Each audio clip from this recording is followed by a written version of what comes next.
ये सब India to London group के हमारे 19 मेंबर हैं। हम सब 19 मेंबर यहाँ लखनऊ में अलग अलग स्टेट से इकट्ठे हुए हैं और ये एक रिटायर आईपीएस ऑफिसर हैं जो हमें यहाँ से आज फ्लैग ऑफ कर रहे हैं। ये है सोनाली बॉर्डर, नेपाल का इमिग्रेशन सेंटर।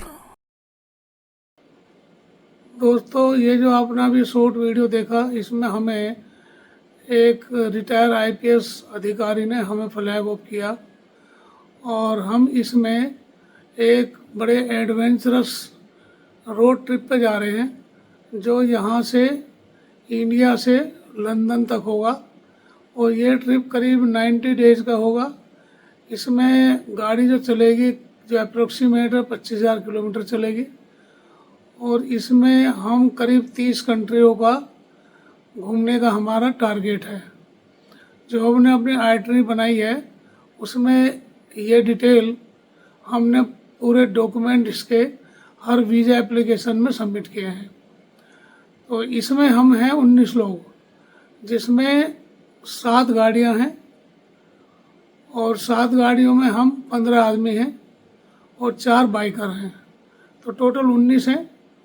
तो आज हम यहाँ से निकले लखनऊ से और अब हम जाएंगे लुम्बिनी वाया सोनाली बॉर्डर। तो सोनाली बॉर्डर हमें इमिग्रेशन हमें करवाना है, हमें पासपोर्ट पे एग्जिट करवाना है इंडिया से, और हमारी जो कार का जो कार्नेट वीज़ा है उस पर भी स्टैंप लगवानी है, क्योंकि हमें चाइना में जाके एंट्री करनी है, क्योंकि हमें नेपाल से इंडिया में एग्जिट नहीं करना, हमें चाइना से एग्जिट करना है। इसलिए हमें इमिग्रेशन और कार्नेट वीज़ा पे स्टैम्प लगवानी बहुत ज़रूरी है, क्योंकि नहीं तो हमारे पास कोई प्रूफ नहीं होगा कि हम गाड़ी चाइना से अपने इंडिया से लाए हैं और हम इंडिया से नेपाल के थ्रू चाइना में एंटर हुए हैं। तो ये बहुत ज़रूरी था, नहीं तो हमें सिर्फ भंसार कटवा के और नेपाल घूम के वापस आ सकते थे। तो आगे अब हम जाएंगे यहाँ से लुम्बिनी से हम जाएंगे काठमांडू और हमें सारे वीज़ा मिल चुके हैं। हमारा यूके का वीज़ा, यूरोप का वीज़ा जिसे शेंगन वीज़ा कहते हैं, और रशिया का वीज़ा, और जो सेंट्रल एशिया की कंट्री हैं कजाकिस्तान, किर्गिस्तान और अपना तजाकिस्तान और उज़्बेकिस्तान, उसके वीज़ा हमें मिल चुके हैं। और चाइना का वीज़ा सिर्फ अभी नहीं है, तो चाइना का वीज़ा यहाँ से मिला नहीं और हमें किसी ने कहा कि आप चाइना वीज़ा के लिए आप यहाँ काठमांडू आ जाए, काठमांडू से अप्लाई करो तो आपको चाइना से वीज़ा मिल जाएगा।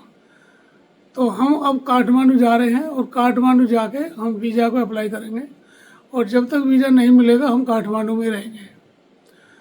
तो वीज़ा मिलने के बाद हम चाइना से एंट्री करेंगे, चाइना में एंट्री करेंगे और हमारे 15 दिन चाइना में लगेंगे, करीब 14 नाइट है।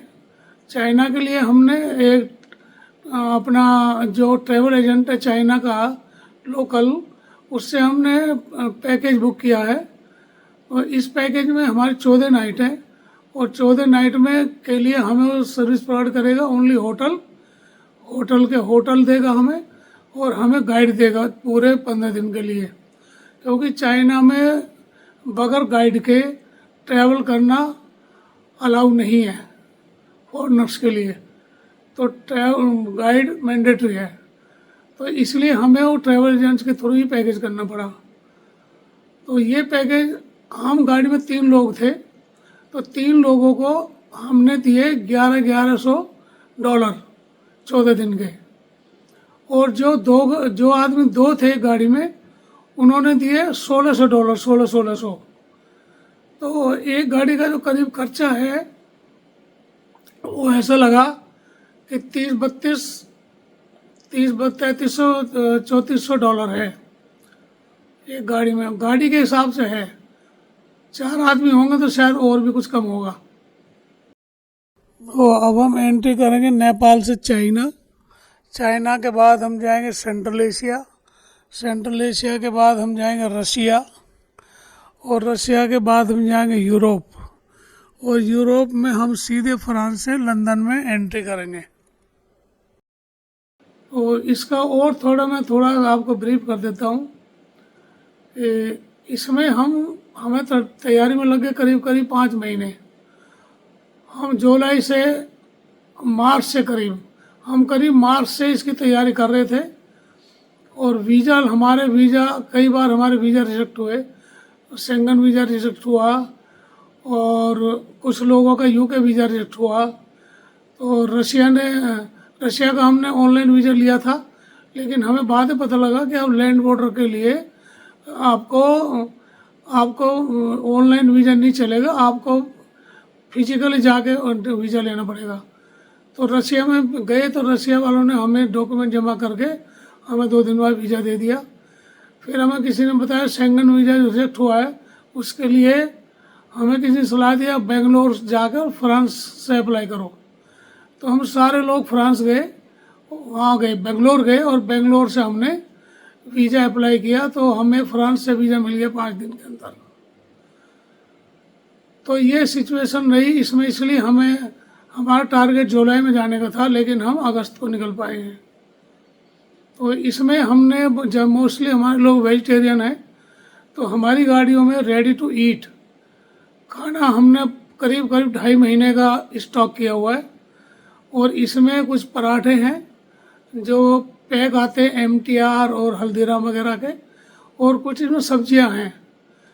तो सब्जियां हैं और पराठे हैं, और कुछ पोहा है और उत्पम है। इस तरह की चीज़ें हमने गाड़ियों में रखी हैं, जो गर्म पानी से ही तैयार हो जाती हैं। क्योंकि हमें होटलों में हम रुकेंगे तो होटलों में कुकिंग अलाउ नहीं है, वहाँ सिर्फ गर्म केटल मिलती है। तो हम केटल में पानी गर्म करके इसको बना के खा सकते हैं। और ब्रेकफास्ट तो हम कोशिश करेंगे ज़्यादातर होटलों में ही होगा।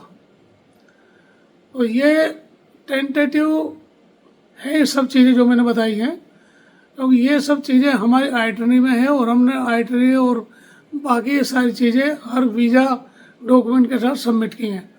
ये आगे कुछ चेंज भी होगा, इसमें शेड्यूल भी चेंज हो सकता है, कंट्री भी कम हो सकती हैं, टाइम भी कम हो सकता है, ज़्यादा हो सकता है। ये आगे जो मौसम हो रहा होगा, सिचुएशन होगी, कोई समस्याएं आएंगी, उस पर डिपेंड करेगा। तो इसका टेंटेटिव एक्सपेंडिचर लोग मेरे से बार पूछते हैं। तो टेंटेटिव खर्चा इसका, जो एक गाड़ी में 3 आदमी हैं, उसका खर्चा 10 से 15 लाख के बीच में होगा। और जितनी गाड़ी में कम लोग होंगे, ऐसे उनका खर्चा उतना ही बढ़ता जाएगा। 2 होंगे तो और बढ़ जाएगा, और सिंगल होंगे तो और ज़्यादा बढ़ जाएगा। तो ये इस तरह का हमारा ट्रिप होने वाला है। और अब हम निकल रहे हैं, और आज हम रुकेंगे लुम्बिनी। ये हमारे सारे मेंबर्स हैं, जो 19 मेंबर्स ग्रुप में हैं, और हम अलग अलग स्टेट से हैं। कुछ लोग कर्नाटक से हैं, कर्नाटक से सबसे ज़्यादा हैं। कुछ लोग गुजरात से हैं, कुछ बॉम्बे से हैं, और कुछ गुड़गांव से भी हैं, और कुछ आदमी हम दिल्ली से भी हैं। इसमें हमारी 7 गाड़ियां हैं और 4 बाइक हैं। तो हम 19 आदमी इस तरह से इस 7 गाड़ियों 4 बाइकों पे ट्रैवल हम करेंगे। और अब ये सारे ग्रुप के मेंबर आपस में डिस्कशन कर रहे हैं।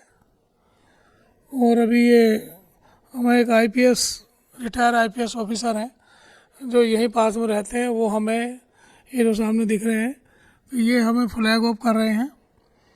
और अब यहाँ से हम फ्लैग ऑफ हो गया हमारा। अब हम यहाँ से आज जो हमारा ट्रैवल है, वो यहाँ से सोनाली बॉर्डर जाएंगे, और सोनाली बॉर्डर से आज हम लुम्बिनी रुकेंगे, जो हमारा अभी जाने का टारगेट है। बस अभी हम लखनऊ से निकले ही हैं, अभी लखनऊ से भी बाहर नहीं हुए हैं। और हमारी एक गाड़ी काफ़ी देर से मिस है। तो हम यहाँ रुके हुए हैं, अभी उस गाड़ी का इंतज़ार कर रहे हैं। जब तक वो गाड़ी नहीं आएगी हम उसका यही इंतज़ार करेंगे, क्योंकि अभी अगर आगे पीछे हो गया, कोई रास्ता भटक गया तो बहुत प्रॉब्लम हो जाएगी और हमारा बॉर्डर जो क्रॉस करना है वहाँ हमें प्रॉब्लम हो जाएगी, इसलिए हम अभी रुके हुए हैं। चलो जी, जो आदमी हमारा मिसिंग था वो गाड़ी आ गई है, अब हम निकलते हैं। और अब हम कोशिश करेंगे, हम सारी गाड़ियाँ साथ साथ ही चलेंगी। और अभी क्योंकि बॉर्डर हम सभी इकट्ठे पार करेंगे, एक आध आदमी को कोई प्रॉब्लम आ गई तो एक दूसरे की हेल्प भी करेंगे, इसलिए हम साथ साथ से ही चलेंगे। अब हम रुक गए हैं, फिर हमारी एक गाड़ी पीछे कुछ दूर पीछे रह गई है, तो हमारे बाकी सब यहाँ हैं, 2 गाड़ी हमारे पीछे हैं। तो हम अभी जो सोनाली बॉर्डर है उससे 5 किलोमीटर की दूरी पे खड़े हुए हैं। तो जैसे गाड़ी आएगी आगे चलते हैं। हम इंडिया और नेपाल के सोनाली बॉर्डर पर पहुंच गए हैं और यहाँ हमें अपने जो गाड़ी का कार्नेट वीज़ा जो बनता है उस पर स्टैंप लगवानी है। अब हमने नेपाल में गाड़ी, नेपाल से हमने एंट्री की और हमें अपने पासपोर्ट पे भी स्टैंप लगवानी है एंट्री करने की। अब हमने नेपाल से हम चाइना में एंटर कर रहे हैं, जिससे कि क्योंकि हमें ना खुद एग्जिट होना है नेपाल से ना गाड़ी को, तो इसलिए हमें गाड़ी हमारी लंदन से वापस आएगी तो उसका प्रूफ चाहिए कि हमने गाड़ी हम इंडिया से लाए थे। और पासपोर्ट पे भी इसलिए चाहिए कि हम इंडिया से एंटर नहीं हुए, नेपाल से एंटर हुए हैं।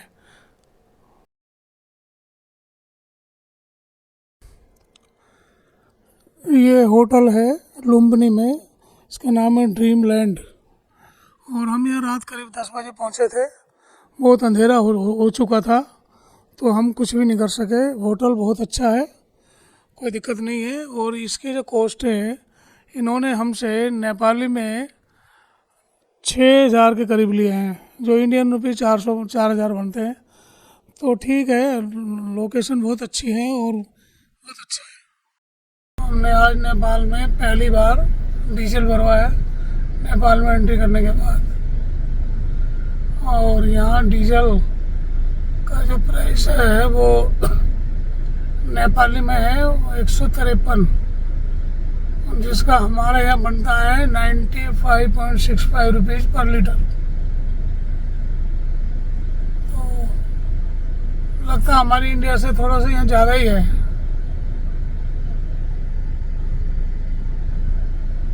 तो पेट्रोल का तो मैंने देखा नहीं, लेकिन डीजल, हमारी गाड़ी डीजल है तो डीजल ही हमने भरवाया। तो डीजल का तो यही रेट है। हम लुम्बिनी से काठमांडू के रास्ते के बीच में करीब 300 किलोमीटर का डिस्टेंस था, जिसमें से 200 किलोमीटर का रास्ता पहाड़ी है और बारिश बहुत तेज़ हो गई है और रास्ता फिसलन हो रहा है। और गूगल हर तिराहे चौराहे पर आके डांस करने लगता है, तो हमें बहुत प्रॉब्लम हो रही है। हमारे लोग के रुक रुक के चलना पड़ा, जिससे कुछ लोग मिस ना हो जाए।